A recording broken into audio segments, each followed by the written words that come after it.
cars today looking to try and take some Chambers round win at the Super Cheap Auto Bathurst 125, and we're getting ready to tell the drivers we're about to get underway. So 15-minute qualifying for today's 10-lap race, or of an option to be able to qualify with this track being just as long, if not as long, longer than the Mount Panorama race circuit. So Cam, welcome to the com box. And then we'll just now have to get you to tell them that pit lane is open, which will indicate that qualifying will begin. Who do you think is going to take pole position in today's big race? Well, it's my first time even watching a Toyota race in the league, so judging by practice, I'd probably say maybe Banana Josh, I'm not sure. I mean, I can't actually remember who was top in practice, but I knew Banana Josh was quite high, so I'm just gonna go for him. But Joshua Law does make his TN86 series debut.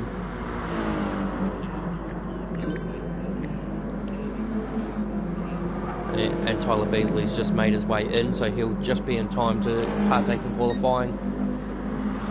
So 15 minutes from this point onwards, so we'll be looking at roughly 17 minutes on the clock. Riding here with Jordan Dittmer, who came as an invitational last weekend at Bathurst, now joins the championship full time along with Amiral, Ashraf, and the rest of the field of Matthias Decelli, Ludwig Sal, and Evgeny Delacruz. Tyler Beasley, as I said, has just joined in, so he should just join in. So we'll have 7 cars on the track.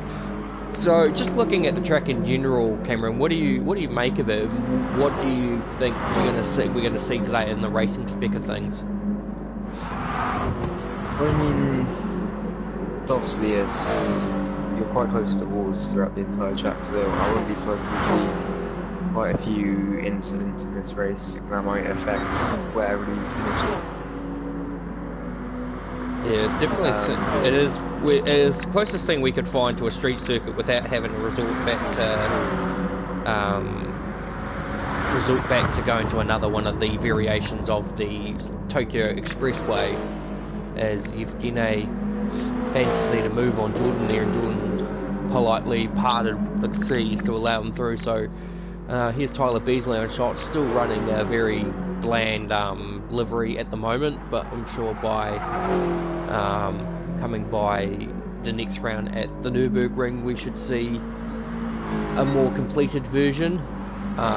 So I think Merrill is actually going to be our first flyer on the track. So what we're going to do is this track, so heading into turn 1, it's quite a flat corner actually. You've got to be able to size the car in and throw it into the bend without it losing too much rear traction. I don't know what Amiral uses for the 86, because of course he races in the supercars, so whether he uses the no assist in this as well remains to be seen. So turn 2, kind of a swooping left-hander that then alternates into a sweeping right-hander. A lot of the first sector doesn't seem to be much in the way of slow corners. As you go down the hill here, fast left, fast right, fast left, and then a bit of a brake. I wouldn't say you probably go too much on the brakes into this, but over the bridge, which then completes sector 2 actually. So this is now entering sector 3, so it's a 5-sector circuit, which you don't really see much in racing terms, but I suppose because it's it's actually a fake circuit made by GD Sports. They quantify it, so it got a bit wide there and hit the wall. Now this corner here I reckon is fully flat out, but we'll just see how Merrill takes it. Just a little bit of a dip in the acceleration, no actual drop in gear, back onto the straight, which now completes sector 3 and starts sector 4. There's actually a driver up front, I think might be actually on a flyer for that. But either way, carrying on, fast right-hander, which then turns into a tighter bend. So actually, when you think about it, Cameron, this track doesn't really revolve too much around braking. It's more about getting the car positioned right through these faster corners. So the driver that crosses the line actually might have been Tyler starting this flyer now. And then the final sector, sector 5, flat out through these tight kink bends, a bit of an off-camber left-hander, and then the final turn, which I reckon if you could do it right, you could probably take this almost flat. Merrill just drops it into 4th gear just to get the car to turn in right, and sorry, it just caught off in there. And his first flying lap's gonna be a 2 minute 20.3, so not too bad for the first flyer. Matthias is gonna cross the line more than 3 seconds off. Ludwig does a 2 minute 23.9 as well. John Dittmer on the screen here. He's going to cross the line and do a 2 minute 29.7. Yevgeny right back down a little bit. He's going to cross the line and do a 2 minute 41.2.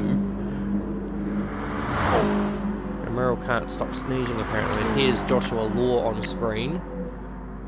1.1 second penalty for one would guess either. I'd say that was a wall contact penalty, so he's obviously given the wall a pretty hefty smash. That's funny, Merrill's time's fastest, but he's been registered as P7. Oh, it's because he's come back out into the pits. He's done a pit. So Joshua Law goes P2 with a 2 minute 22.7 regardless of the 1.1 second penalty. So if you took that into account, he would have done about a 2 minute 21.6. So wouldn't be 2.4 seconds. Looks like they're all using ABS.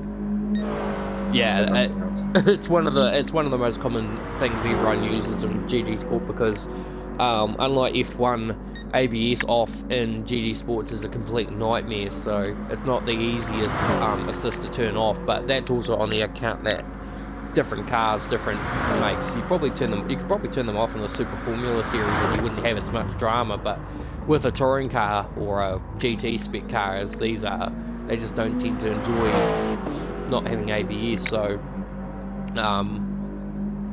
it's quite a different feeling for this game versus F1, and a little bit the same with Project Cars 2, which of course, big announcement, Season 2 of the Trans Nation Supercar Championship will be moving to Project Cars 2 for the remainder. Actual Ford Falcon FG Supercar will be used, much to a lot of Holden fans' dismay. Unfortunately, Project Cars 2 didn't seem to be able to get the licensing for the Holden Commodore, which is kind of weird given the Ford Falcon is Australian as well. So hard to say why they did it, but at least we've got a supercar option and we're going to be utilising that in a new series. But of course all the stats and all the results from the previous season here will be transferred over to the Project Cars 2 system, so whoever wins the championship in the supercars will be able to use the #1 car for the Project Cars 2 series. So Yevgeny has improved to a 20 point flat, or 2 minute 20 flat, and gone to the top. Excuse me. 120. So everyone's starting to show the numbers that they were showing in early practice.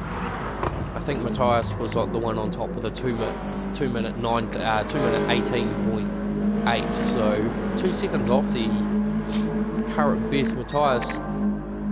Matthias has this real tendency to do really well in the practice sessions, but then when it comes to the qualifying, the race itself, it kind of dwindles. So something he needs to work on a little bit, as he's gone 2 tenths up into sector 3, I believe that is. Yep, sector 3, so he's in sector 4 now.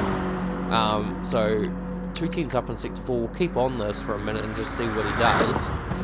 as he comes through probably one of the tightest corners of the whole track. So whilst the track is long in nature, it's not very it's quite a quick circuit given how much you don't spend on the brake. He's now gone 3/10 up in sector 4, and then this part is a very quick section, so you shouldn't really see too much time lost through here unless you take this corner as not as aggressively. Matthias takes it in 5th, drops it to 4th, grabs the wall. That's going to hurt his time. Seen a lot of people do that. I think even Bernard and Josh did that, or Josh as well. He crosses the line, he does a personal best. He goes 1/100th of a second faster. No, 2/100ths of a second faster than Joshua Hall there. So we've only got 6 minutes left on the clock. So drivers will be looking now to try and capitalise on the system. Josh is going personal best in the 2nd sector, or in the 4th sector. He now doesn't look like he's going very fast through here, so I don't know if he's really on a lap or...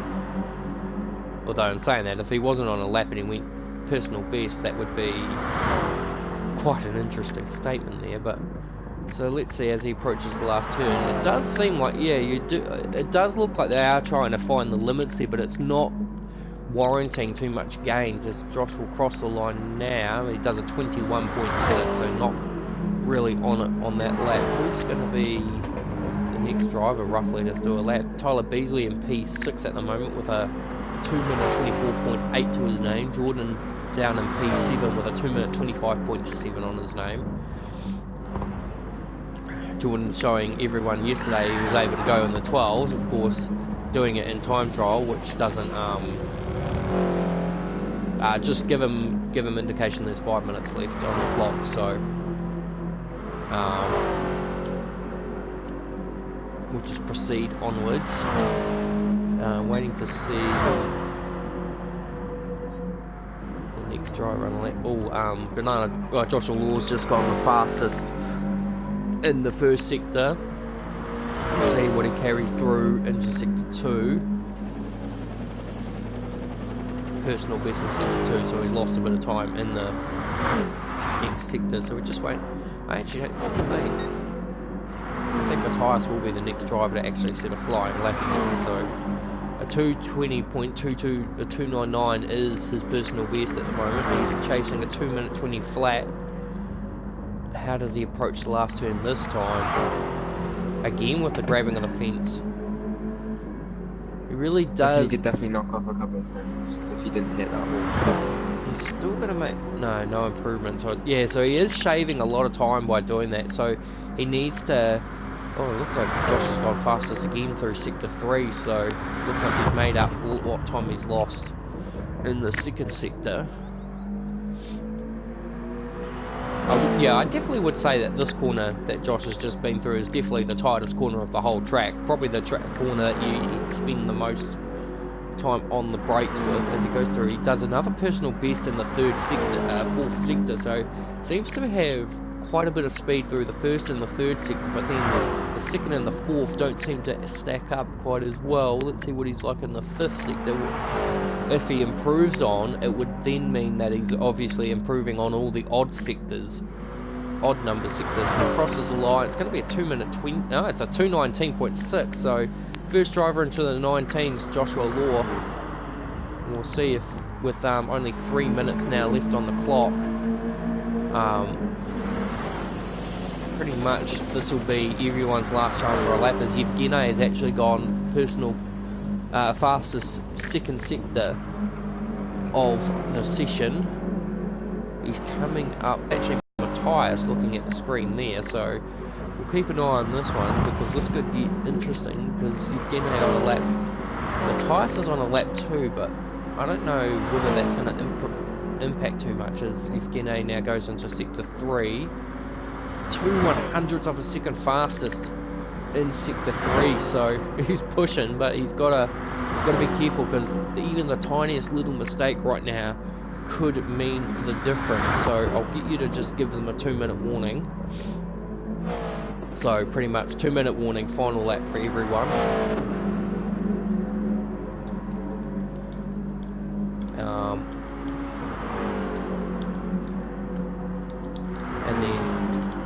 gone a tenth down in sector 4, so he has lost a fair amount of time hitting that.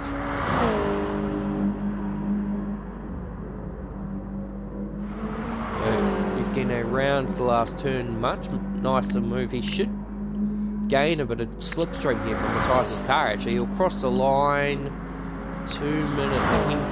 No, invalidated. Interesting.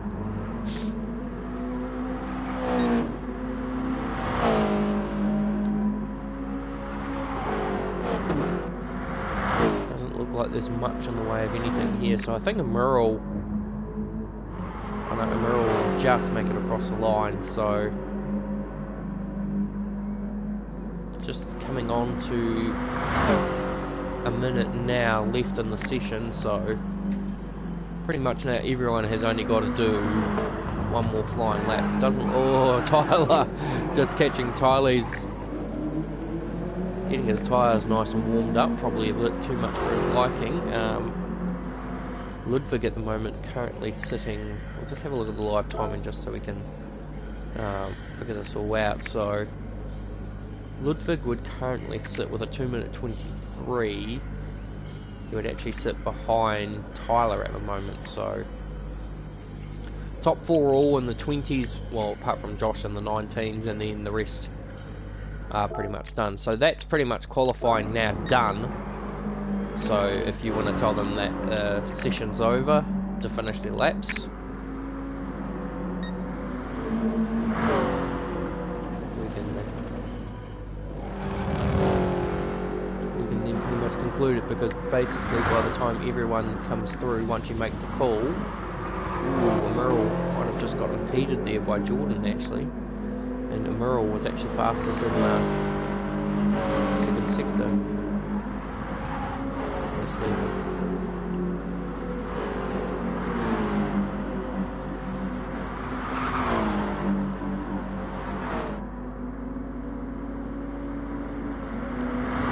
So Tyler will be the last driver or first driver to finish his lap, as will Matthias.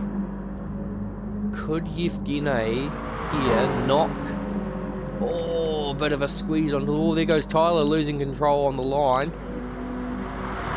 Does Evgeny go to the top? Yes, he does. 2 minute 19.4.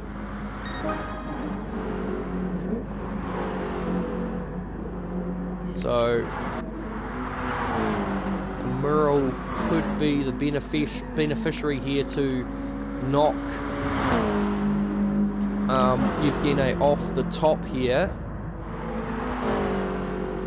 Rounds the last corner, comes down the straight. It could be enough for second if he's got it done, and does it. P2. Only 1/10 of a no, actually 1/100th of a second off, and Joshua Law will hold on to P3. So that is your qualifying results for the thing. I will now set the grid order to do as much. So Evgeny takes the pole position for the first time of his career, and Emerald best qualifying of pretty much nearly of his entire career in the GT Sports side of things in P2. Then it's Banana Josh, then it's Matthias Vicelli, Tyler Beasley, Ludwig Sell, and Jordan Dittmer makes up your top 7. So without further ado, we'll now start the race and get underway. And I've got to say that was good lap. It was a very good lap there by Evgeny to put out the pole position. He did quite well in this qualifying at Bathurst. Ultimately ended up being struck out at turn 1 by Tyler Beasley in the end, but unfortunately he would end up finishing on the podium due to Jordan being an invitational. But now we have our top 7 drivers on the grid. Well, we don't have a light system in this one because of the glitches, so the countdown will begin in 3, 2, 1, and away we go for the Porsche series, the Toyota series here at St. Croix B. And it was a good start by Evgeny. He's going to clear the field heading into turn 1. Amiral's going to try and use the drag to keep thing in bay. In fact, Amiral goes for the most vicious dive possible. And once again, Evgeny throwing it into obscurity. I'm just going to quickly go off the screen and back on so I can get the onboards, which I can now. So the front to the back of the field, and Ludwig, who started pretty much near the back of the field, is currently leading the race from Joshua Law. Matthias is now just making a move on Josh to... In fact, they're going to go 2 by 2. Matthias is actually going to sieve his way past his teammate. Merrill just said something on the team radio. Ludwig's just given Josh the massive hip and shoulder. These guys are out of control. Tyler's on the grass trying to salvage something out of here. Jordan's not doing too bad, hanging back in P5 at the moment, so he's been able to get out of that quite cleanly. Yevgeny and Emeril will just start to piece their way back up, but Yevgeny won't like the idea of having Emeril straight behind him again. Emeril might be able to make a clean overtake this time, we'll never know. So it's a golf racing 1-2 at the moment, so Cameron, what do you make of that? Hectic start. I thought it would be as it is, very close to the walls.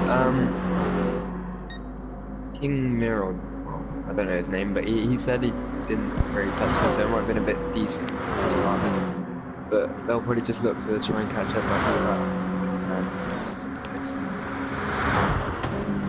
well, I think with it being such a long lap here, they'll be able to catch through as Tyler tries to make a move on Ludwig, and as a result, Ludwig gets a 1.5 second contact penalty, which I'm not sure how that works, but...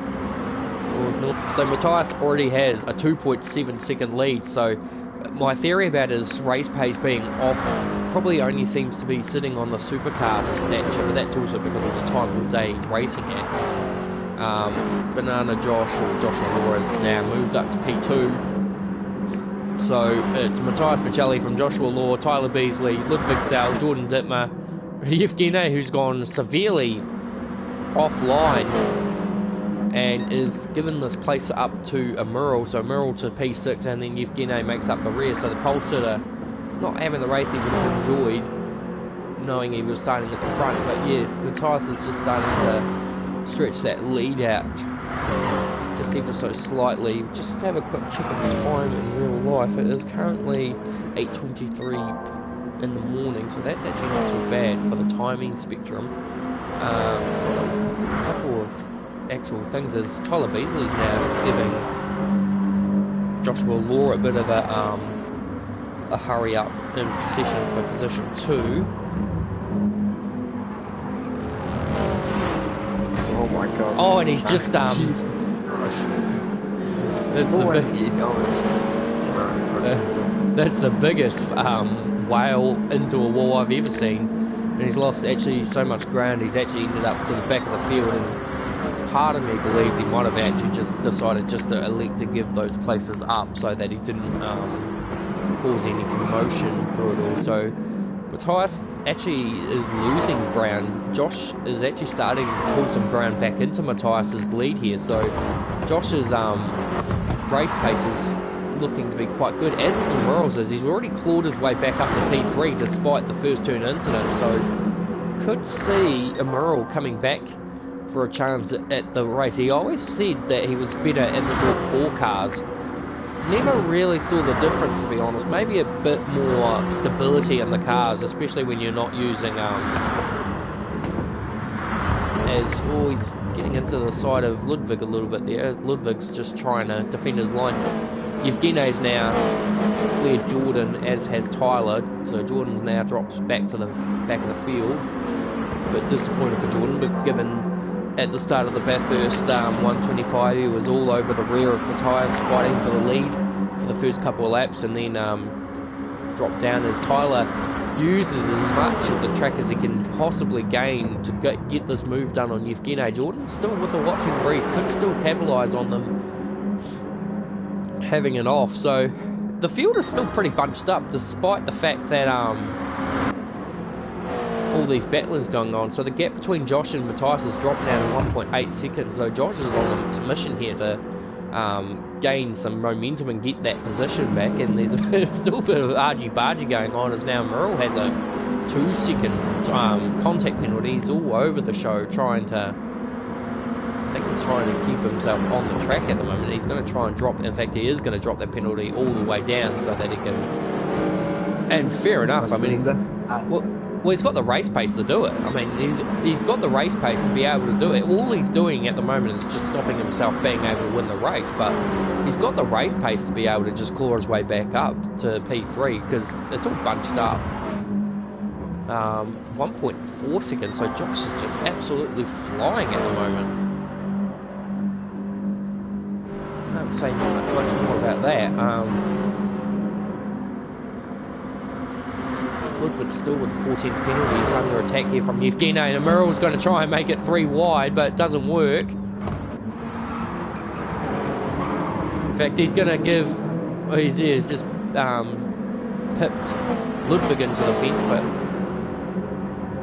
Oh, Jordan's fancying a move here, so pretty good contact racing in the way that they're not exactly flinging each other off the circuit by doing these contacts. They're not too extensive. Tyler's now managed to actually break away from the field, but now these drivers have dropped almost 10 seconds to the leaders, and Josh is just steadily roping Matthias in nearly a tenth per corner.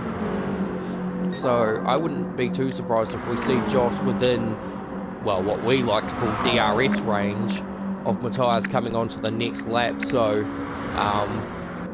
Yevgeny is now just cleared, but he's got a 2.8 second contact penalty, and it looks like Amiral has so that must have been it. Amiral and Ludwig must have got into another bit of contact, and that's given, sorry, not you Ludwig, Yevgeny and Amiral must have gotten into contact again. So just keep an eye on the front battle at the moment. Little boy Tyler. Yeah, that's Tyler. Oh, Josh in the grass.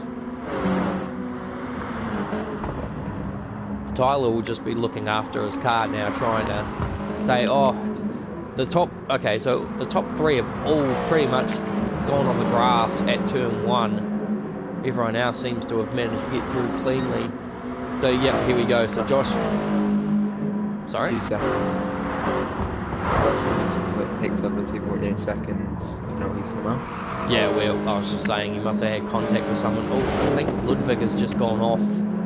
He has, and now he's dropped him back in the field. So now Josh is in that mathematical or theoretical DRS range, which for non-Formula 1 fans or followers out there of the Transnation Formula 1 channel, it's basically where in Formula 1 logic you can open the rear wing and get a little bit of extra kilometres on your car to make an overtake, but of course these are touring cars. They don't have that kind of technology. Some do actually, oddly enough, some do. But you're looking more at your LMP1 sort of cars that are already kind of built like Formula 1 car body wise, but in this case all this is going to do is help Josh gain a bit of slipstream on the straights, maybe inherit a bit of dirty air as well. Tyler's doing a fantastic job. Yevgeny has a 2.2 second penalty, but at the moment he's got a 2.4 second gap over the next driver in Amiral, so he could drop a couple of tenths just to be sure of it, because Amiral will be steaming in on him quite extensively anyway, so we need to be careful on that one. Ludwig has just dropped back a bit, and it looks like he's almost content to stay there, because he knows that if he knows that in a matter of moments the field, these drivers will bunch up again, and it'll be World War 5. I say World War 5 because we've already had 2 and 4, so sorry, 3 and 4. So, oh, Matthias just very edgy. In qualifying, it's not too bad to use that outside wall to mount an attack, as Josh took the fastest lap of the race again. Just been chomping at it, lap after lap after lap. Now he's within attacking range. He's got 5 laps to complete this move. Matthias will definitely not make it easy for him. Tyler's just hanging on to this 3rd place while Yevgeny hones him down. I think the gap between those two isn't... Just pay attention for a quick second. It's quite steady. It's staying around the 4.3 second mark between position 3 and 4, and Amiral has Jordan. Actually, Jordan's starting to make some ground on Amiral too, so good battling in the mid-pack. Ludwig is I think Ludwig's made another mistake somewhere, or has he come in for a stop? He has. Ludwig's come in for a pit stop, so I wouldn't have thought the tyres would have been too much of an issue in this. As he goes into the fence, just almost looked like he was throwing the car around on purpose there and then just lost the rear. So I think Ludwig just a little cranky with himself, and he's just been given a 1.5 second penalty for his efforts. Oh no, I think I know what he's doing now. Tell him no. Jordan just asking the... No pit stops. No pit stops. It's all about fuel management in this race. I think the fuel was set just enough to...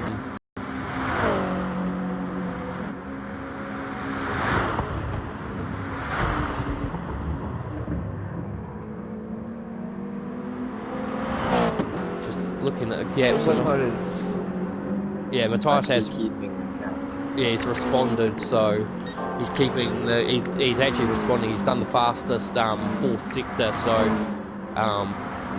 definitely responding to Josh's advances and actually doing it quite convincingly. He's almost pulled out an entire second in the space. Well, actually, he's probably almost pulled out 2 seconds in the space of this lap as Josh's. Yeah, I'm just looking at the differences as Matthias does the fastest lap of the race to set his intent straight. This is the difference between the wheel users and the pad users. The pad users really eat up the tyres. So Josh's pace has been incredible to say the least, but he's been using his tyres up to do it. So now the spectrum slides into favour for Matthias. Yeah, as far as I believe he's on the pad. You can kind of tell by the way he drives. How the car... I mean... Pretty sure I saw a video of him using a wheel for the first time. Well, he might have just recently bought one, you never know, but maybe he just doesn't use it for maybe doesn't use it for GT Sport, but because you can kind of see the difference. You look at how if you watch the car on board, you can see how it twitches a lot, so it's like he's keeping it straight, trying to keep it straight, and then as he turns, see how there's a bit of a almost robotic-like response. That's how you tell that there's someone on wheel. Then you look at Matthias, who is on a wheel, nice and straight on the straight line, and then as he heads into the next corner, as he's going faster still, and then as he turns in, nice clean movement. And then here, this will be a good test to see it. As he gets on the brakes, it's just nice and smooth. No roboticness to it at all. So the gap now is 3.4 seconds as Matthias's tyre life improved, well, better tyre life starts. Oh, and saying that, the tyre life isn't too drastically different between the two at the moment. It's just that now that the tyre wear is starting to kick in, the pad user does kind of take a hit from it, and then the gap between looks like Yevgeny's gone even higher in his penalty, up now to 3.1 seconds, but he has a 3.1 second gap over a Merrill anyway, so as long as he can stay within these micro times of a Merrill, which is now just dropped to 3 seconds exactly as a Merrill, Yevgeny, gives that wall a little bit of a graze. Merrill's like everyone's kind of gone away from each other. Yeah, everyone's fanned out, and of course Ludwig is right back with different tyre life. I think he's drifting, so he's just trying to imitate Initial D. Wrong car, Ludwig, and you know it.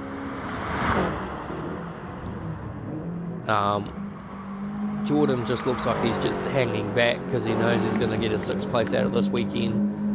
Merrill's still got a shot of taking 4th off Yevgeny if Yevgeny doesn't try to drop his penalty down in the next 3 laps.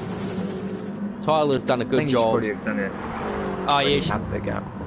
Yeah, he should have really dropped it, but I suppose he's in the fence. Well, he's dropped it by 2 tenths, but he's lost probably lost about a second doing so. So I think Merrill will have the ground. I think the best thing, like you say, for Evgeny right now would be to drop it.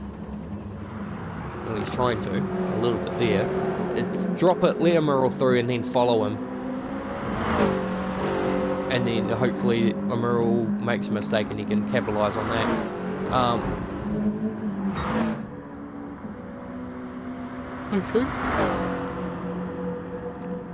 I think Tyler is actually catching Josh.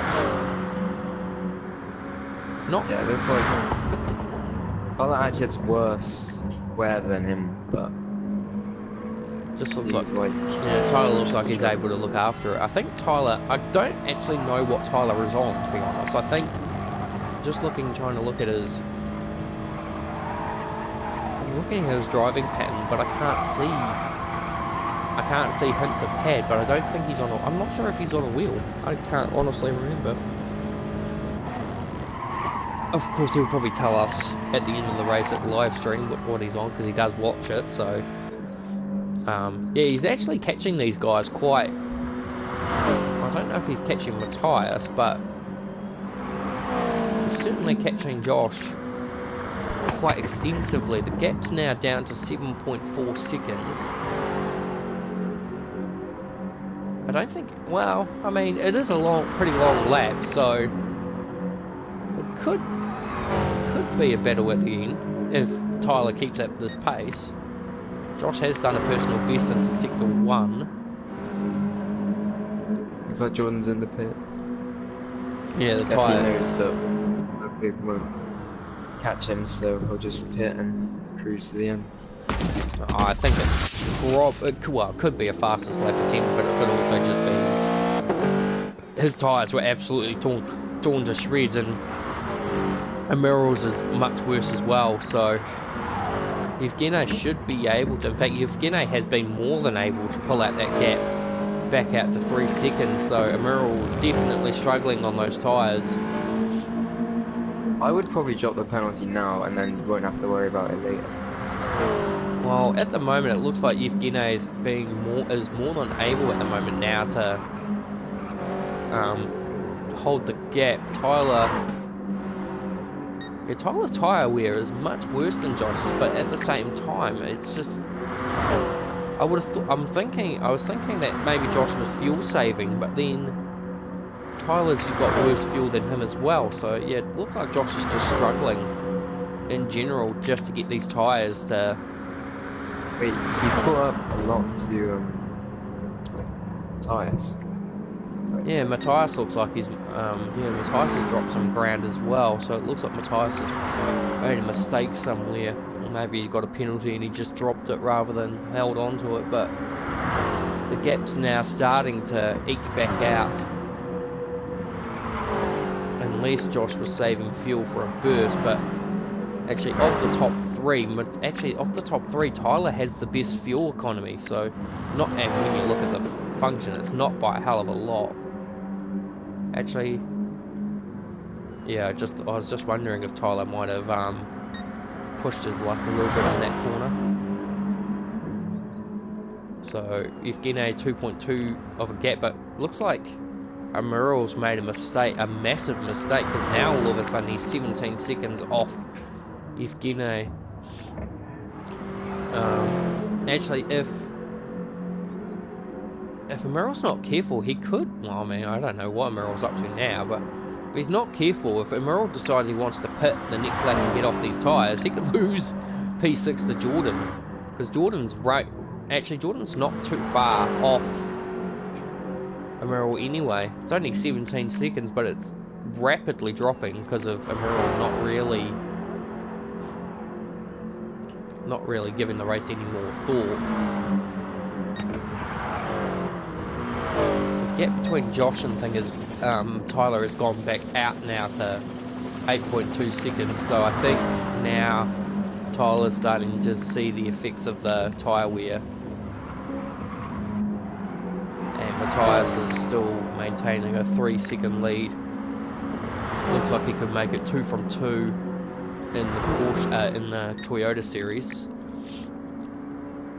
and with only 300 points on offer from next weekend onward, or 200 points actually from next weekend onwards, Matthias could almost very well wrap up the championship in the next race. So it's only a five race series this weekend for this season, but of course we do move the Porsche, the Toyotas and the Porsches as well as the supercars over to Project Cars too.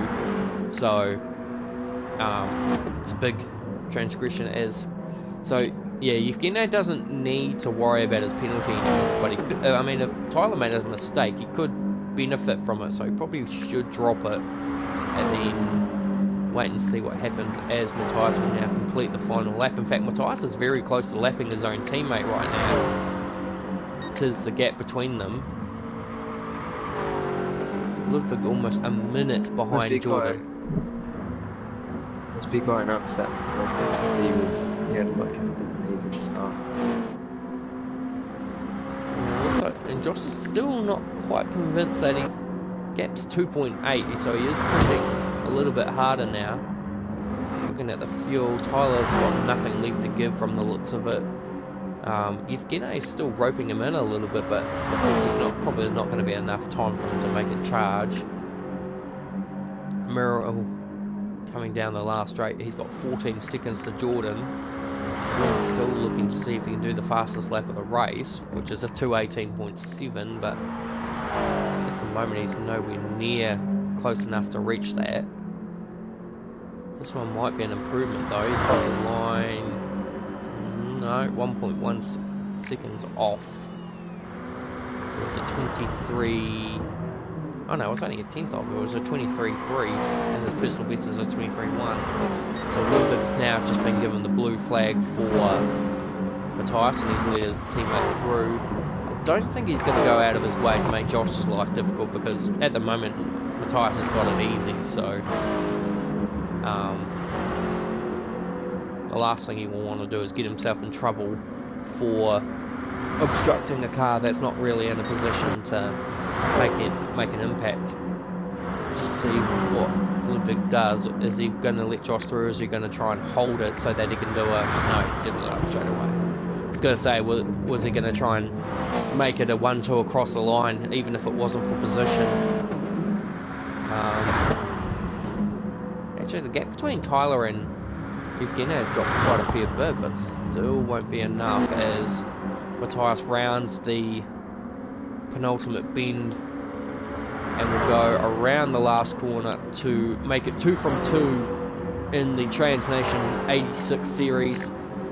It's Matthias Pacelli who will win the St. Croix 300 Toyota 86 race, and Joshua Law in his first race of the season will make a podium appearance, and Tyler Beasley will make it a podium finish and drops his penalty all the while. And Evgeny is trying to drop his penalty, but he doesn't seem to be able to as he crosses the line for position 4. Unlike the other series, we won't be talking to our main drivers as Merrill's trying to drift his way across the line, and a front row start, so the front row finishing positions 4 and 5 both will be deeply disappointed with that, as Merrill just slides over the line for position 5, and Jordan will bring it home for position 6. So 6th place at St. Croix with a 2nd at...